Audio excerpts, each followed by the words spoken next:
혹시 여러분은 자신의 잠버릇에 대해 알고 계신가요?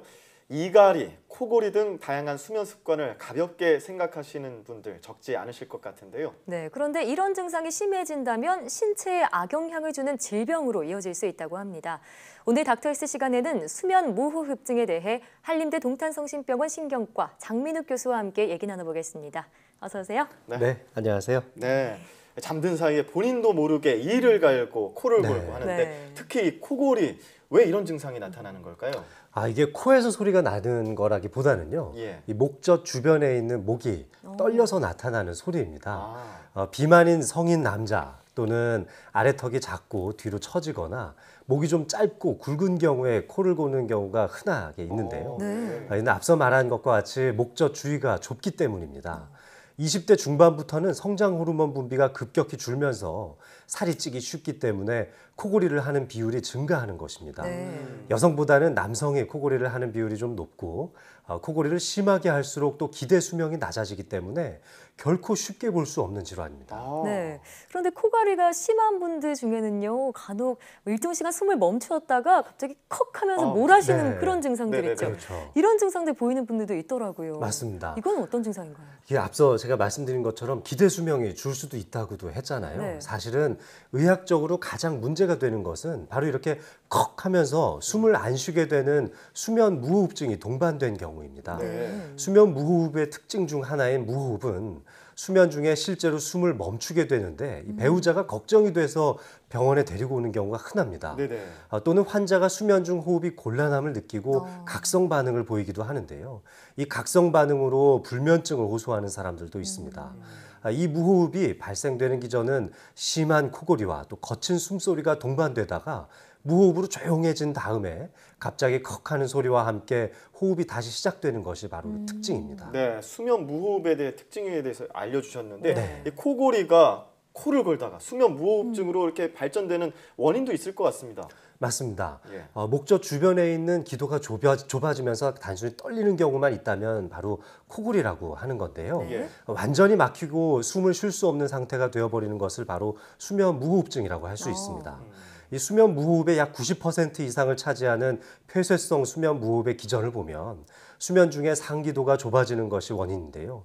숨을 들이쉴 때 생기는 음압이 너무 커져서 목젖과 연구개 및 인두 주위에 있는 조직이 들러붙어서 숨이 멎어버리는 상태를 말합니다. 네. 그러니까 결론적으로는 코골이보다 더 발전된 형태가 수면 무호흡이라고 생각하시면 쉽겠습니다. 네, 네. 더 발전된 상태, 악화된 상태가 네. 수면 무호흡증이 되겠죠. 네. 자, 그런데 수면 무호흡은요, 본인이 잠을 자는 동안 일어나는 일이기 때문에 인지하기는 어려울 것 같은데 네. 실제 환자분들은 어떻던가요? 본인이 수면 무호흡을 인지하게 되는 경우가 상당히 어렵죠. 예. 특히 자는 동안에 매우 심각한 저산소증이 수십 차례 찾아오는 동안에도 그런 일이 있었는지조차 모르는 환자분들도 많이 있습니다. 그저 본인이 잠을 설쳤다고만 생각하는 거죠. 주로 배우자나 또 함께 방을 쓰는 동료에 의해서 발견되는 경우가 많습니다. 네. 코를 골다가 생각보다 오랜 시간 동안 숨을 참고 있는 모습을 보고 혹시 무슨 큰일이 난 것은 아닐지 걱정이 돼서 환자분을 깨운다거나 병원 진료를 권유하게 되는 경우인데요. 네. 즉 본인 스스로 수면 패턴을 알 수 있는 방법이나 나의 수면의 질이 얼마나 되는지 확인해 볼 수 있는 기회조차 없다는 것이 수면 무호흡증을 진단하는 데 어려운 걸림돌이 되는 것입니다.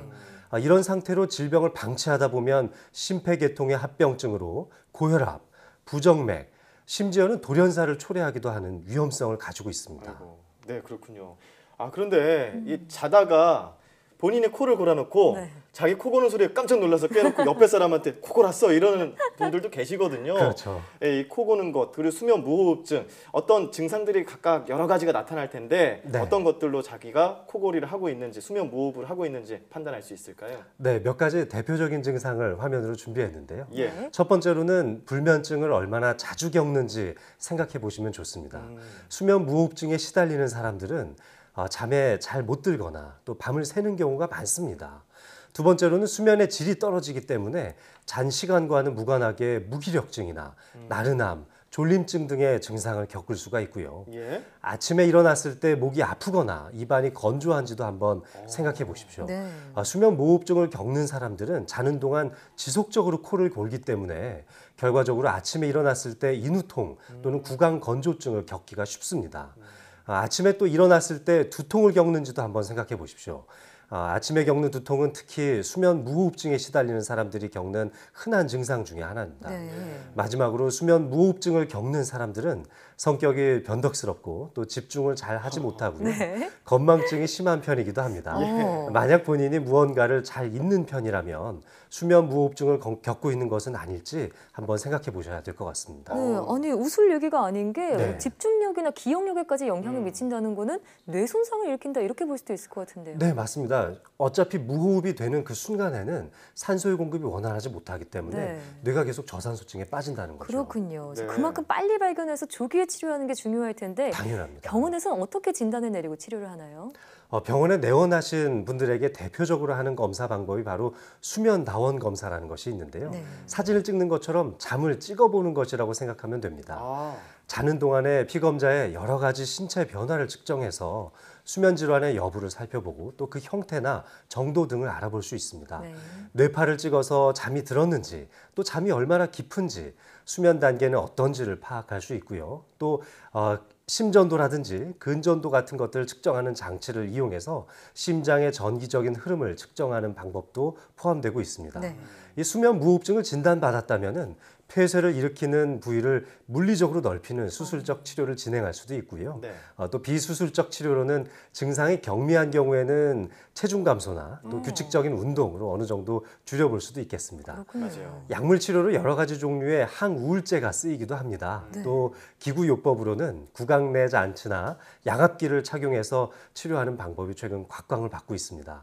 특히 이런 수면다원 검사나 양압기 사용료가 건강보험에 적용되면서 예전에 비해서 매우 저렴한 비용으로 검사와 치료를 진행할 수도 있으니까요. 네. 증상이 의심된다면 꼭 한번 확인해 보시기 바랍니다. 네, 여러 치료 방법도 말씀해 주셨는데 수술을 하는 건 좀 무서울 수도 있을 것 네. 같아요. 네, 이 평상시에 맞아요. 네. 습관만으로도 이렇게 수면 무호흡증을 좀 완화시킬 수 있다고 들었는데 어떤 방법이 있을까요? 네.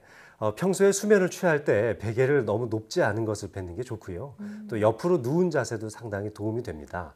거기다가 수면 무호흡증이 있는 분들은 기구요법을 사용하시는 것도 좋은 방법인데요. 아, 네, 지금 제가 가지고 나온 이 기계가 호흡기 바깥쪽에서 양압을 걸어주는 지속성 비강기도 양압술이라고 하는데요. 네. 쉽게 방금 설명드렸던 양압기라고 하는 장치입니다. 예. 이것이 산소 호흡기처럼 생긴 마스크나 또는 콧구멍에 끼고 네, 제가 모형을 갖고 나왔는데요. 네. 네, 이와 같이 콧구멍에 장착을 해서 네네. 연결을 해서요. 이 모터로 동작하는 공기 펌프를 이용해서 공기를 흡입하는 방식입니다. 예. 공기를 강제적으로 호흡기 쪽으로 밀어넣는 방식이기 때문에 어. 네, 압력에 의해서 기도가 굉장히 시원하게 열리게 되고 네네. 편안한 호흡이 가능하게 되는 것입니다. 그렇겠네요.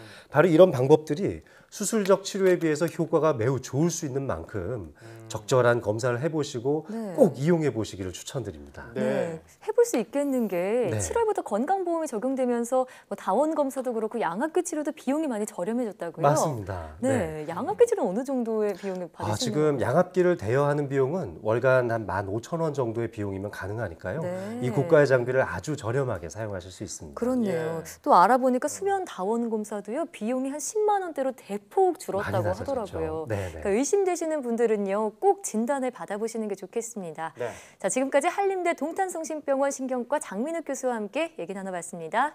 오늘 말씀 고맙습니다. 네, 감사합니다.